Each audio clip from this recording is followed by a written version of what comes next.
दास की आस बस श्वास श्वास परवास, पार्स करो मत दास को उदासता का दास। ना तो सुर सुख चाहता शिव सुख की ना चाह, तब तुति सरवर में सदा होवे मम अवेगा। बोलिए बाजना के मूल नायक चिंतामणि पारसनाथ भगवान की, परम उपकारी संत श्रोमणी आचार्य गुरुवर विद्यासागर जी महामुनिराज की, पंच कल्याण प्रतिष्ठा महामहोत्सव की, परम पूज्य मुनि श्री 108 दुर्लभ सागर जी महाराज की आनंद की फुहार सब तरफ चल रही है। भीतर से आपके चेहरे बता रहे हैं कि किस प्रकार से आप इस पंच कल्याणक में पूर्ण उमंग उल्लास और आनंद के साथ में अपने आप को लगा रहे हैं। यही तो विशुद्धि कहलाती है और इसी के माध्यम से हमारे कर्मों की निर्जरा होती है और अन्य कोई माध्यम नहीं। भक्ति में वह शक्ति होती है जो निदत्ति निकाचिक कर्म आपकी ध्यान की विशुद्धि से जो नष्ट होते हैं, वो भक्ति के माध्यम से भी हम नष्ट कर सकते हैं। लेकिन वास्तव में वह भक्ति हमारी ऐसी भक्ति हो जो हमें मुक्ति को दिलाने वाली हो। तीर्थंकर जैसी संतान को पैदा करने के लिए क्या सूत्र होते हैं और किस प्रकार से हम अपना जन्म दिवस मनाएं, लेकिन आप लोगों ने प्रायोगिक रूप से करके बता दिया कि तीर्थंकर को जन्म देने वाले कैसे होते हैं। इस प्रकार से ही होते हैं। धीरे धीरे जो जैन संस्कार विधि और उपनयन विधि जो यहाँ पर हुई वो एक अद्भुत कार्य था और आप लोगों ने भी देखा होगा किस प्रकार से मंत्रोच्चारण के माध्यम से उन सबको जैन बनाया गया। उन्हीं से पूछो उनको कैसा लग रहा है, क्योंकि ये तो जिसके सिर पर हाथ गुरु का लगा है उसी को इसका अनुभव हुआ है। निश्चित रूप से वे सब सौभाग्यशाली हैं। जन्म जो है वो एक जीव का होता है, लेकिन जब तक वो संस्कारवान न हो तब तक कोई अर्थहीन होता है। राम का भी जन्म हुआ और रावण का भी जन्म हुआ, कृष्ण का भी जन्म हुआ और कंस का भी जन्म हुआ। राशि सबकी एक है, चाहे ओबामा हो चाहे ओसामा हो, राशि एक है। राशि एक होने के बाद में भी एक के हम राम की पूजा करते हैं और रावण के पुतले जलाते हो। बोलो कितना अंतर हो गया। जन्म एक समान होने के बाद में भी भीतर में कितना अंतर हो जाता है। एक भगवान बन जाते हैं और एक शैतान बन जाता है, एक शैतान बन जाता है। इसलिए महत्वपूर्ण जन्म नहीं है, महत्वपूर्ण कर्म है। कर्म है, आप कैसा कर्म किए हैं, पहले कैसा कर्म किए हैं और अभी कैसा किए हैं। जीवन जन्म महत्वपूर्ण नहीं, जीवन शैली जीवन महत्वपूर्ण है। यदि आप अच्छा जीवन जीते हैं तो यहीं पर स्वर्ग है और यदि बुरा जीवन जीते हैं तो यहीं पर नरक है। मरने के बाद मिलेगा ये तो बात की बात है, लेकिन जीते जी अपने आप को स्वर्ग और नरक बनाने की प्रक्रिया हम यहाँ कर लेते हैं। अपने को कल यह भी अपन ने कि हम एक ने बोला था यहाँ पे मंच पर कि कार देओ या नहीं देओ, किसी को कार देओ या न देओ, संस्कार जरूर दे देना, संस्कार जरूर दे देना।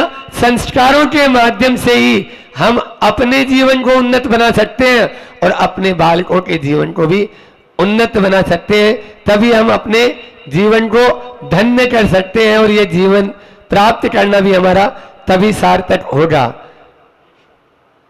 एक 4 महिलाएं कुएं पर पानी भरने गई, 4 महिलाएं कुएं पर पानी भरने गई। जब लौट रही थी तो 5वीं महिला, देखो कैसे संस्कार होते, 5वीं महिला बुढ़िया थी, उनके साथ हो गई। एक महिला बोली मेरा बेटा तो बहुत ही धनवान है और लाखों करोड़ों की कारों में घूमता है और आगे पीछे खूब गाड़ियां चलती है उसके। इतनी देर में 1 करोड़ रुपए की कार से उतर के नीचे माँ को बोला, माँ ने बोला बेटा एक घड़ा घर तक पहुंचाना है। अरे माँ अब तुम भी जानती हो इतने सारे मित्र और दोस्त, ये गाड़ियां सारी 30-30 गाड़ियां एक साथ चलती है मेरे आगे पीछे, कहाँ तुम ये पानी भरने की बात करती है। ये नहीं, फुर्र से रफू चट हो गया। वो धनवान था। दूसरा मेरा बेटा तो बहुत पहलवान है, रोज अखबार में उसकी खबरें छपती रहती है। आया, उसको भी काम बताया कि ये घड़ा दूसरी माँ ने वो भी चल दिया। घड़ा लेने की बात तो दूर है। तीसरा मेरा बेटा तो बहुत विद्वान है। तीसरी माँ ने बोला अच्छा विद्वान है, और वो अच्छे अच्छे विद्वानों को भी अपने शास्त्रार्थ में हरा चुका है। बस इतना कहना था, तभी बेटा आया। बेटा ये घड़ा, अरे माँ मैं इतना ज्ञानी और ये कहाँ पर, आप तुम्हारा घड़ा या नहीं जो है, मुझे तो अभी जाके किसी से विद्वतापूर्ण चर्चा करना है, तत्व चर्चा करना है। वो भी चलता बना, किनारे हो गया। चौथा बेटा साधारण सी बस से उतरा और देखा अरे माँ घड़ा लेके जा रही है। माँ को तुरंत चरण छुआ, माँ जल्दी से मुझे अपना घड़ा। नहीं नहीं बेटा, अरे माँ अब मैं बड़ा हो गया हूं और मेरे रहते तुम पानी भरोगी, ये तो कोई बात नहीं है, मैं हूं ना अभी, मैं पानी लेके चलता हूं। और घड़ा हाथ में लिया और चलता जा रहा है। साथ में जो बुढ़िया साथ में चल रही थी वो बोलती है मैं नहीं जानती कि तुम्हारा बेटा धनवान है, तुम्हारा बेटा बलवान है, तुम्हारा बेटा विद्वान है, लेकिन सर्वश्रेष्ठ कौन है? इसका बेटा संस्कारवान है और वही श्रेष्ठ सर्वश्रेष्ठ है। बंधुओं पढ़ा लिखा कर तो हम विदेश भेज देंगे, बहुत बड़ा आदमी बना देंगे, लेकिन भला आदमी वही है जो माता पिता के लिए काम कर सके, संस्कारों को अपने जीवन में उतार सके। बात यह चल रही थी, आज उसी का ही और उत्तर रूप बढ़ते हुए क्रम में है। अपन 2.5 दिन आपके और 2.5 दिन हमारे अभी मध्याह्न की बेला में, तब तक नाच लो, गा लो, ब्याह कर लो, शादी कर लो, बच्चे कर लो, सब पैदा कर लो। उसके बाद में कछु नहीं महाराज, वो तो आप ही के हो गए, अब हमारे नहीं रहे, अब तो आपके हो गए। इस प्रकार से अगले 2.5 दिन वो वैराग्य के होते हैं और वो वैरागी के होते हैं। आपको भी यदि शिक्षा लेना है, इसलिए आज से अभी यह संस्कारवान हम देखेंगे किस प्रकार से वह जीवन में जिनको संस्कार मिले, जीवन मिला, और न केवल अपना उद्धार करने के लिए इस धरती पर आए हैं, अपितु लाखों करोड़ों उनके द्वारा तर गए और अभी भी तरी रहे हमारे जैसे, उसी मार्ग को अंगीकार करके आगे बढ़ते चले जा रहे हैं। निश्चित रूप से वे हमारे आराध्य हैं, और आराध्य है ही क्योंकि उन्होंने अपना आत्म कल्याण कर निजत्व को प्राप्त किया। बंधुओं, भारत में 2 प्रकार की संस्कृति है, एक है जोड़ने की संस्कृति और एक है छोड़ने की संस्कृति। एक है जोड़ने की संस्कृति, एक है छोड़ने की संस्कृति, एक है वैभव की संस्कृति, एक है त्याग की संस्कृति। भोजन आपको मिल रहा है, ये आपके भाग्य की बात है, लेकिन यदि आप उसका त्याग करते हो, ये सौभाग्य की बात है, ये सौभाग्य की बात है। भोजन मिलना भाग्य से है, लेकिन मिल रहा है उसका त्याग कर दो, ये सौभाग्य है। आचार्य श्री जी शब्द में कहूं तो पुण्य जो है उसके द्वारा आपको कुछ मिलता है, पुण्य के द्वारा ही मिलता है, और पुण्य क्या भोग करोगे तो निश्चित रूप से पाप होगा। लिख लो, किसी ने भी किया, चाहे तीर्थंकरों ने किया हो, चाहे मुनियों ने किया हो, चाहे श्रावकों ने किया हो, पुण्य के भोग में केवल पाप होगा, ये लिख लो। और पुण्य को लात मारोगे और ज्यादा पुण्य आएगा, और जैसे जैसे पुण्य बढ़ेगा उसी का फल होता है पुण्य फला अरिहंता।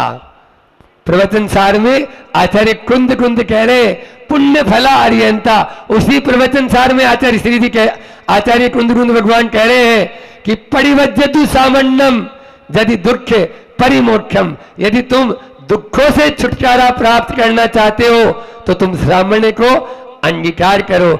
आज यहां पर वही दृश्य आपको देखने को मिलेगा, किस प्रकार से उस सारे वैभव को लात मारकर ठुकरा दिया, क्योंकि वो जानते हैं सार नहीं संसार में, संसार तो असार है, प्याज के छिलके के समान है, छीलते जाओ छीलते जाओ छीलते जाओ, कछु नहीं हाथ लगने।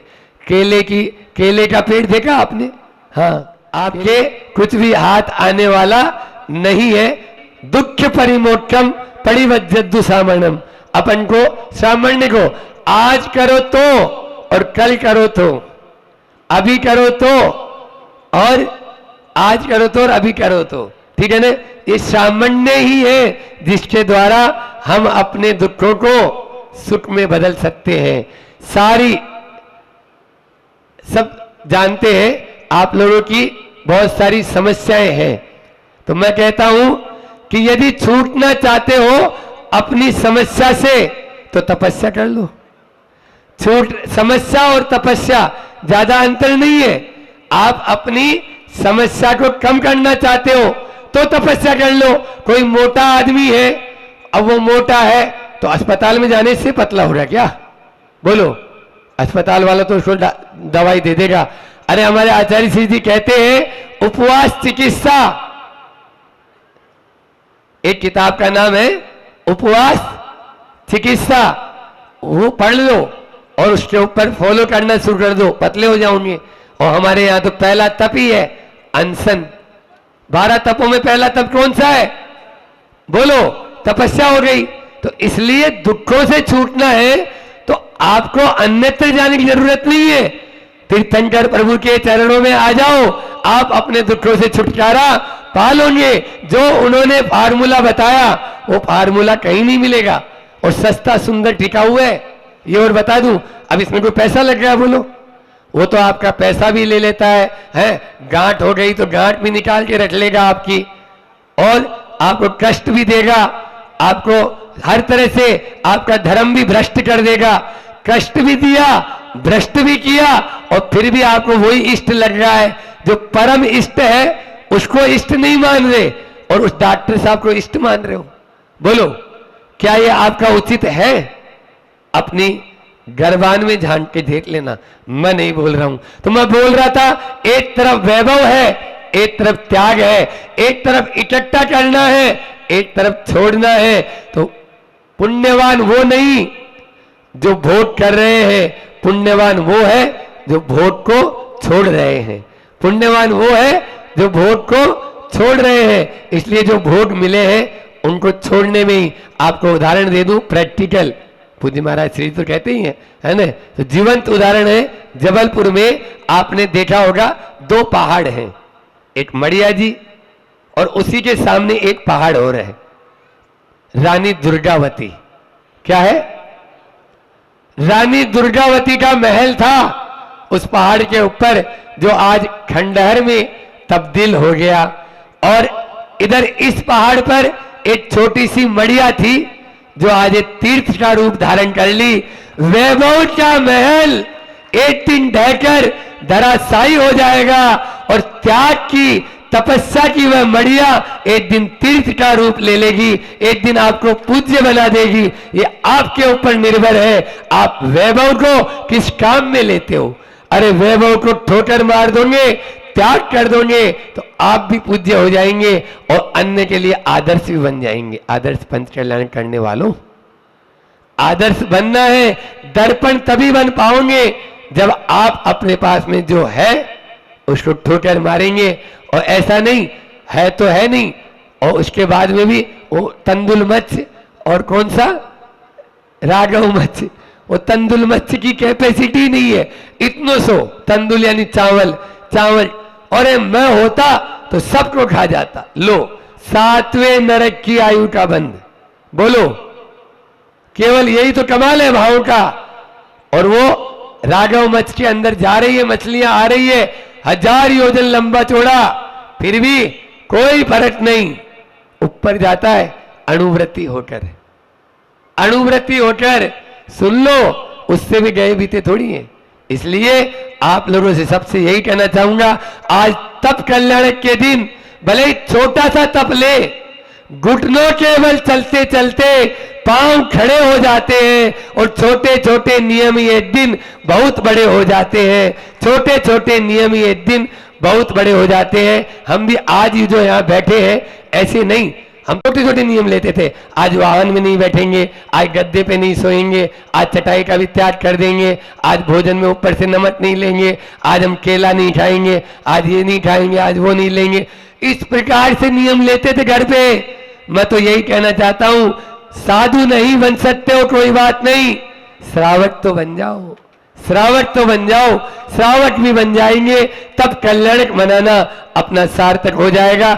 न जाने कौन किस घड़ी किसकी बुलावा आ जाए, कोई भरोसा नहीं है। एक छोटी सी कविता के माध्यम से अपन उपसंहार करेंगे।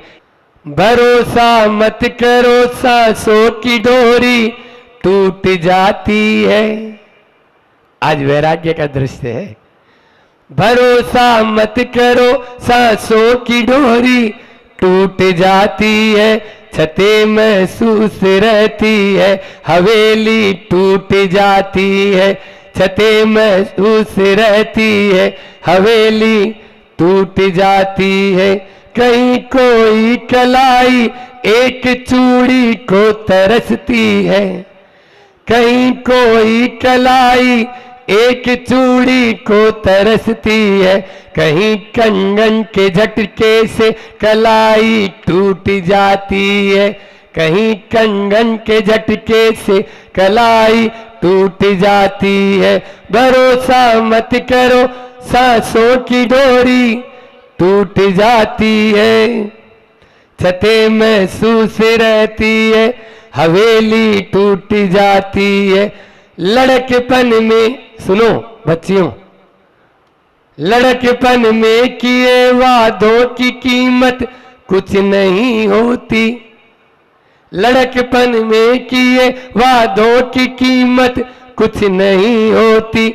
अंगूठी हाथ में रहती है, मंगनी टूट जाती है, अंगूठी हाथ में रहती है, मंगनी टूट जाती है।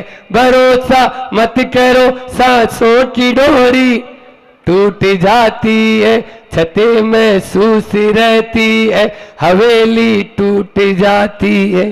अंतिम स्टेंजा है इसका। किसी दिन प्यास के बारे में उससे पूछिए जिसकी, किसी दिन प्यास के बारे में पूछिए, किसी दिन प्यास के बारे में उससे पूछिए जिसकी, बाल्टी कुएं में रहती है और रस्सी टूट जाती है, बाल्टी कुएं में रहती है और रस्सी टूट जाती है। भरोसा मत करो, सांसों की डोरी टूट जाती है, छतें महसूस रहती है और दीवारें टूट जाती है। बोलिए अहिंसा परमो धर्म की, आचार्य गुरुवर विद्यासागर जी महाराज की। अब संस्कार की अपनी बात चल रही थी और कल वो संस्कार का जीता जागता उदाहरण आप लोगों के सामने भी अपन ने प्रस्तुत किया और बाजना वालों ने उसमें पूरे नंबरों से पास हुए। बहुत अच्छा लगा।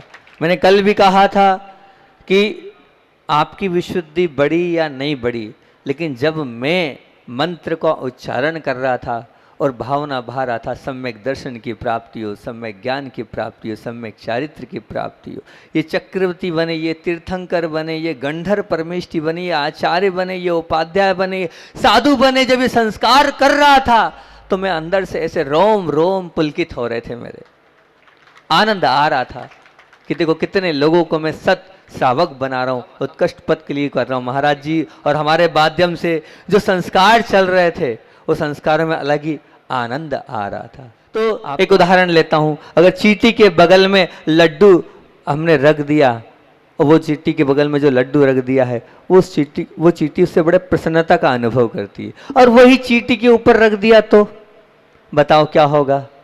वो जो चींटी के बाजू में रखा था वो उसके जीवन का पोषक हैगा, वो प्रसन्नता का कारण बन गया। और चींटी के ऊपर अगर लड्डू रख दिया तो मृत्यु का कारण बन जाएगा बंधुओं। इसी प्रकार आप अपनी संतान को संस्कार देना चाहते हो, जो जैसे चींटी के बगल में लड्डू रखा है ना, ऐसे ही आप अपने बच्चों के अंदर संस्कार डालने की प्रक्रिया करोगे बहुत अच्छी बात है, और ऊपर रख दोगे तो ध्यान रखना, जैसे चींटी की मृत्यु हो गई वैसे ही होगी। संस्कार देने का आशय तुम्हारा बहुत अच्छा है, बहुत शुभ है, तुम चाहते हो अच्छा हो, लेकिन अपने बालक को कहीं हाथ से धो ना बैठो। ऐसे अनेक अभिभावक हैं जो कटु अनुभव का भोग रहे हैं। मैं चाहता हूँ ऐसा नहीं हो। इसका क्या तात्पर्य? इसका तात्पर्य ये, अपने बालक को आपको स्वतंत्रता का आसमान भी देना अत्यंत आवश्यक है, पर ध्यान रखना जिसमें खतरा ना हो, गलती ना हो, इस प्रकार की आज़ादी भी आप दो। अगर बांध के ही एकदम रखोगे तो टूट जाएंगे, ऐसा भी नहीं बांधो कि वो टूट जाए। दूसरी बात, लड्डू रखने का तात्पर्य ये कि सामने वाले की चयन की मतलब जो इच्छा है उसको भी आप समझने का प्रयास करो। जो उसने चयन किया है उस पर भी आपको विश्वास करना चाहिए, जो उसकी इच्छा है उस पर भी आपको विश्वास करना चाहिए, उस पर भी आपको चलना चाहिए, नहीं तो टूट जाएगा वो। तीसरी बात ये कि उसके चारित्र पर आप अनावश्यक संदेह मत करो। आज यही हो रहा है, आज माता पिता अनावश्यक संदेह करते हैं उस पर, बात बात पर टोकते हैं, बात बात पर कहते हैं तूने ऐसा किया, तू वहाँ क्या देख रहा था, तू वहाँ क्या कर रहा था। नहीं, इतना तो छोड़ो, नहीं तो ध्यान रखना वो आपसे परेशान होकर वो आपको परेशान कर देगा, वो आपसे परेशान होकर फिर वो आपको परेशान कर देगा। ऐसा ना हो, इसकी आपको जिम्मेदारियां रखना। चौथी बहुत विशेष बात है, उसकी कमजोरियां है। कमजोरी हर व्यक्ति के अंदर है। क्या आपके अंदर कमजोरी नहीं थी क्या? बताओ कि आप बिल्कुल सर्वगुण संपन्न आए थे, ऊपर से बिल्कुल भगवान ने भेजा था, आपको सर्वगुण संपन्न करके भेजा था। अरे वो भी, उसके पास भी कमजोरियां। उसकी कमजोरियां ऐसे विवेकहीन लोगों के बीच में उपस्थित मत करो, सबके बीच में मत करो। अगर आप सबके बीच में इस प्रकार से उसको टोकोगे, उसको समझाओगे, उसको बताओगे, टूटने में देर नहीं लगेगी, वो बंधन टूटता चला जाएगा। वो जो प्रेम का बंधन है उसमें खटास आती चली जाएगी। खटास सबके सामने मत करो, समझाना हो तो प्रेम से समझाओ, वात्सल्य समझाओ, स्नेह से समझाओ। उसे लगे कि ये जो समझाया जा रहा है मेरे अपने समझा रहे और मेरे अच्छे के लिए समझा रहे, वो बात आपके वचनों में होनी चाहिए, तब तो बहुत अच्छी बात है, अन्यथा टूटने में देर नहीं लगेगी। और फिर हमारे अगला संस्कार था विद्यालय संस्कार।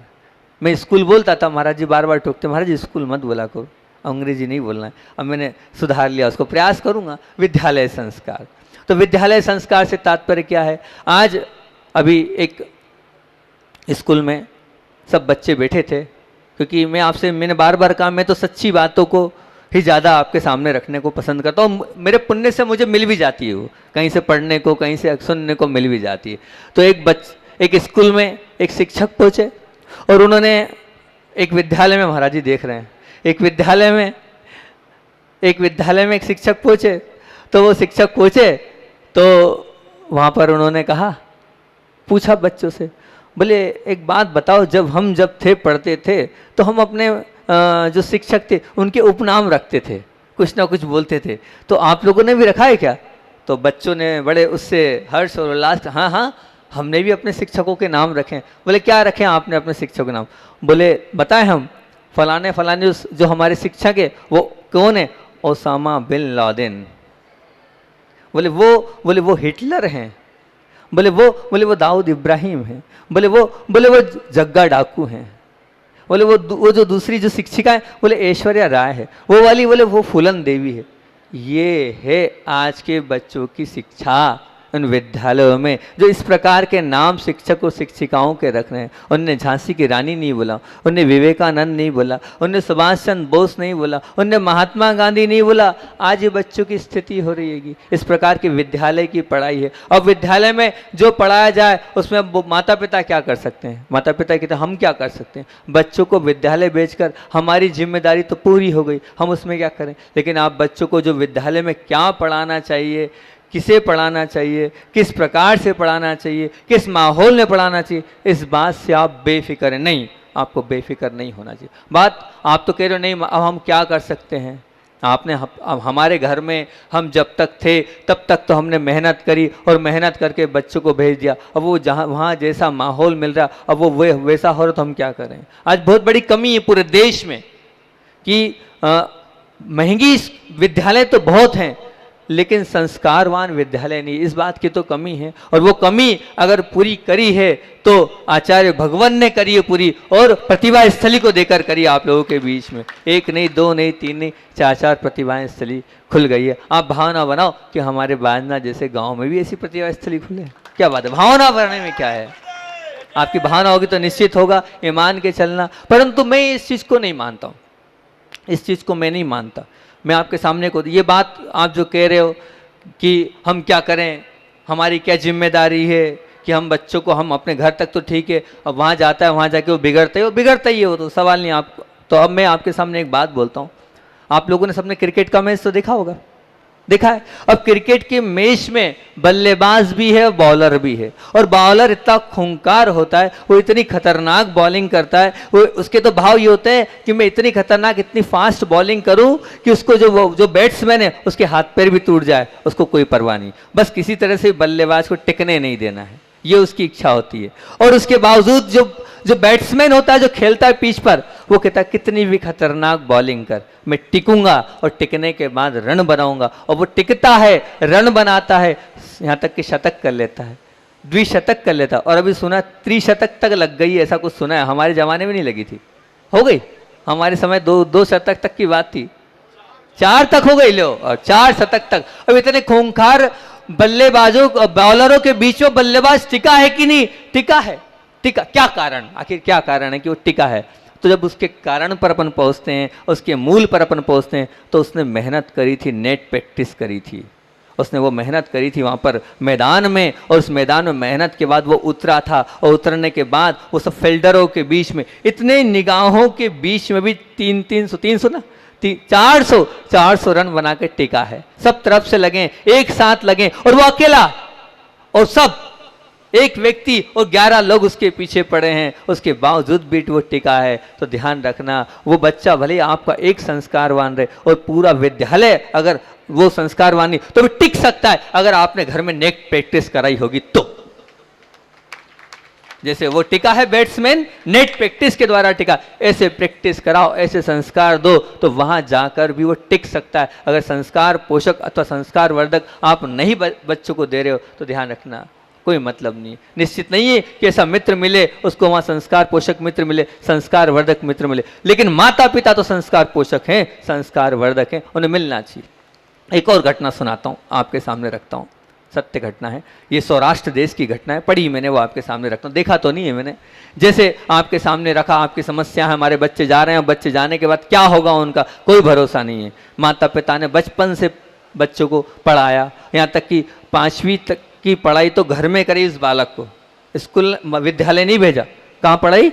घर में पढ़ाया, गुरुकुल जैसा पढ़ाया, बाद में उसको भेजा, वहाँ जाके पढ़ा, अब वहाँ तक उसने पढ़ाई कर ली। और जब वो महाविद्यालय में आया तो बड़ी आश्चर्य की बात है, वो महाविद्यालय में पहुँचा, पहुँचने के बाद माता पिता को चिंता हुई कि हमने इतने समय तक तो तुम्हें संस्कारवान रखा और इस प्रकार से तुम्हें रखा, लेकिन आगे क्या होगा अब तुम्हारा, जहाँ तुम जा रहे हो वहाँ क्या होगा?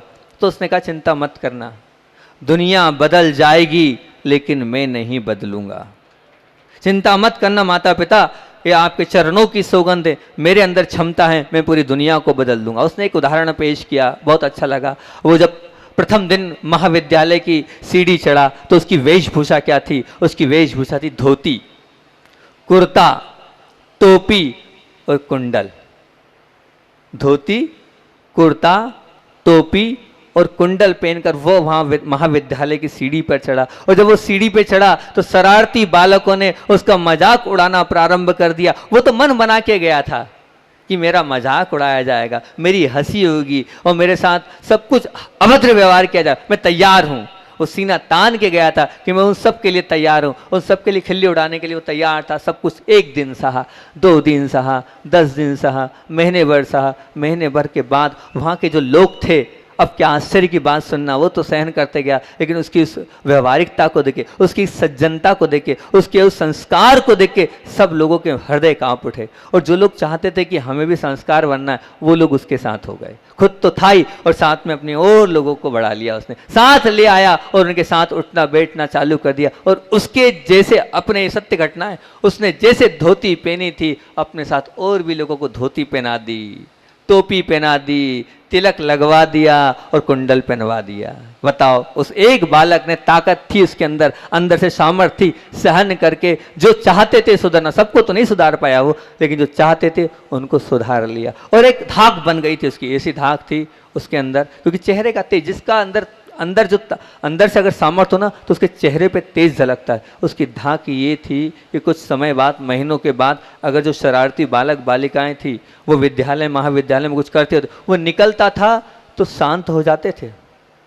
क्या हो जाते थे? क्यों? उसके तप का, त्याग का प्रभाव था। अगर आचार्य श्री निकले तो क्या होता है, एकदम सब हम लोग सजग हो जाते। त्याग तप का प्रभाव था, वो उसका त्याग और तप था कि वो जब निकलता था तो उनके चुप, हंसी मजाक हुई तो बंद, वो निकलता था तो सब कुछ गंभीर हो जाते थे। ये स्थिति थी उसके तप और त्याग की, उसने सबको बदल दिया था। जो नहीं बदल पा रहे थे वो ये मानते थे हम गलत है वो सही है, इतनी विनय उसके प्रति थी। और जब वो निकला तो बहुत सम्मान के साथ उस महाविद्यालय से वो बाहर हुआ, बहुत सम्मान से उसको बाहर किया।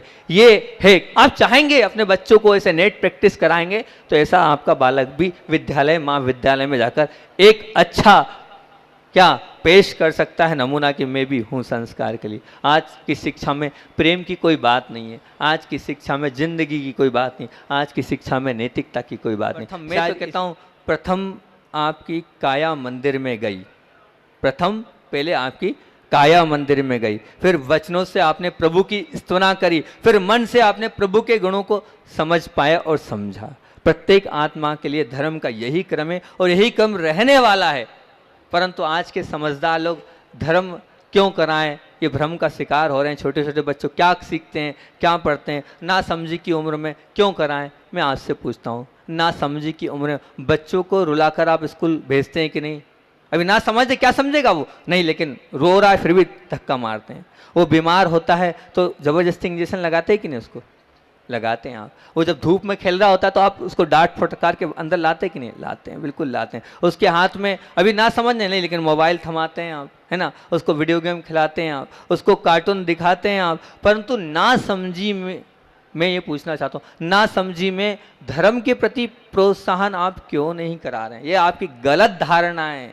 जिस प्रकार बच्चों को शिक्षा के लिए आप चिंतित हैं, वैसे ही आपको ध्यान रखना धर्म की शिक्षा के लिए भी चिंतित होना चाहिए, बिल्कुल चिंतित होना। जिस प्रकार आप ऑटो लगा रहे हैं, गाड़ी लगा रहे हैं, बच्चों के लिए कोचिंग के लिए भेज रहे हैं, खुद छोड़ने जा रहे हैं, ऐसे ही आपको पाठशाला के प्रति और धर्म के संस्कार के प्रति छोड़ने आना चाहिए। आज मैंने ये तो देखा है, माता पिता विद्यालय छोड़ने बच्चों को जा रहे हैं, लेकिन कोई माता पिता है जो जबरदस्ती आया है और जिम्मेदारी पूर्वक यहाँ पर धर्म की पाठशाला को पढ़ाने के लिए छोड़ने आया है। ध्यान रखना, जिसने उंगली पकड़कर पाठशाला में बच्चों को भेजा है वही बाद में आपको ये मान के चलना बुढ़ापे में उंगली पकड़कर और सहारा देगा। ध्यान रखना, वही बच्चा सहारा देगा, वही बच्चा सहारा देगा जो आप, जिस बच्चे को आपने उंगली पकड़कर डांट कर, मार कर, फटकार कर आपने अगर पाठशाला भेजा। क्योंकि ये बात निश्चित मान के चलना कि जो विद्यालयीन पढ़ाई है, ये विद्यालयीन पढ़ाई क्या है, ये व्यवहारिक जीवन में काम आएगी और काम आए ये भी कोई भरोसा नहीं है। लेकिन जो धार्मिक अध्ययन है वो अभी भी काम आएगा, आगे भी काम आएगा, आखिरी तक काम आएगा और अगले जन्मों तक काम आएगा वो धार्मिक अध्ययन। ये बात बिल्कुल ध्यान रखना। इसलिए धार्मिक अध्ययन आपको देना चाहिए। संस्कारों के लिए आपको आगे रह के प्रयास करना चाहिए कि नहीं, किसी तरह से भी हमें सिखाना है, पढ़ाना है। जैसे आपको चिंता होती है कि हर महीने टेस्ट होता है, हर 6 महीने में पढ़ाई होती है, हर 12 वर्ष वार्षिक परीक्षा में, तो ऐसे ही यहाँ की पढ़ाई में भी आपको नहीं हो रही पाठशाला तो लगाना चाहिए। कल दीदी बोल के गई कि यहाँ पर पाठशाला की स्थापना होनी चाहिए और यहाँ पर पाठशाला सुचारू रूप से चलना चाहिए। तो ये संस्कार की बात चल रही है, तो आज बाजना वालों को हमसे इतना तो नियम लेना चाहिए कि कुछ भी हो जाए हम पाठशाला लगाएंगे लगाएंगे लगाएंगे। यहाँ के लगाओगे पक्का? कितने हाथ ऊपर? लगती है क्या? अभी का हमने कुछ देखा ही नहीं कि पाठशाला लगती है। पाठशाला लगती है, अच्छे से लगे, लगती है। नहीं, आप तो ले रहे हो महाराज जी, आपकी बात नहीं कर रहे हम। पहले लगती थी आपको अच्छे से, क्योंकि ये विद्यालय की जो आप पढ़ाई से कहीं गुना अधिक हाँ और संकल्पित कराना है और आपको संकल्प लेना है। और बहुत अच्छे से महाराज जी जो हैं, महाराज जी के द्वारा ब्रह्मचर्य अवस्था के भाग निकले, बहुत व्यवस्थित भाग है वो। पहले महाराज जी ने निकाले थे वो भाग, आप ले लो, कोर्स बुक समझ लो आप क्या क्या है किस प्रकार से। लेकिन आपको वो विद्यालय जरूर, यहाँ पर कौन सा विद्यालय, शैक्षणिक विद्यालय नहीं, धार्मिक विद्यालय, धार्मिक विद्यालय की आपको स्थापना करना है और उसमें आपको सबको उत्साह के साथ बच्चों को भेजना है, क्योंकि वो धार्मिक संस्कार जब तक नहीं आएंगे तब तक संस्कारों का कोई महत्व नहीं। बाहरी संस्कार, व्यवहारिक संस्कार आप बहुत दे लेना, पर ये संस्कार बहुत जरूरी। और अंत में इतनी बात कहूँगा कि जो माता पिता बच्चों को त्याग से और नियम से रोकते हैं वो बहुत बड़ा अंतराय डालते हैं। किसी माता पिता को अधिकार नहीं है कि कोई बच्चा अगर त्याग करे, नहीं बेटा नहीं, अभी बहुत बड़ी उम्र है, क्या करेगा, आगे जाना है, आलू का त्याग मत करे, इसका त्याग मत करे, बहुत बड़ा अंतराय नहीं डालना। अरे प्रसन्न हो आप तो कि आपके बच्चे के ऐसे भाव तो हो रहे हैं, आप तो उसको प्रोत्साहित करो, बेटा ठीक है, एक चीज़ नहीं खाएगा तो दुनिया में वो चीज़ भूखा थोड़ी मर जाएगा, महाराज को देख इतनी चीज़ कुछ नहीं खा रहे तो भी काम चल रहा है ना, ऐसे आपको समझना नहीं। लेकिन आजकल के माता पिता कैसे हैं, उल्टा, अभी बहुत कम उम्र है बेटा, अभी अपने को त्याग नहीं करना है। ये जो आपके अंदर संस्कार है ये उसको क्या कर रहे हैं, गिरा रहे हैं धर्म से। अरे आपको बढ़ाना है, गिराना नहीं है, ऊंचा उठाना है। फिर बाद में आप कहोगे चल जा मंदिर, नहीं जाएगा, कर ले अभिषेक, नहीं करेगा, अरे रात में मत खाए, पहले तो वो कर रहा था तो आपने हाथ रोका था, जब करने की भाव थे उसके तो आपने टांग खींच ली, अब चाह रहे हो तब भी वो नहीं करेगा क्योंकि आपने पहले ही अंतराय डाल दिया था। तो आप अंतराय ना डालें, ये सातों संस्कारों को आपको ध्यान रखना। थोड़े थोड़े रूप में बोला, आगे कभी मौका मिला तो और इसको अच्छे से समझाऊंगा। गर्भ संस्कार, ग्रह संस्कार, सहन संस्कार, सर्म संस्कार, संघर्ष संस्कार, विद्यालय संस्कार और धर्म संस्कार, इतना ही रखते हैं। बोलिए आचार्य भगवान विद्यासागर जी महामुनि राज की।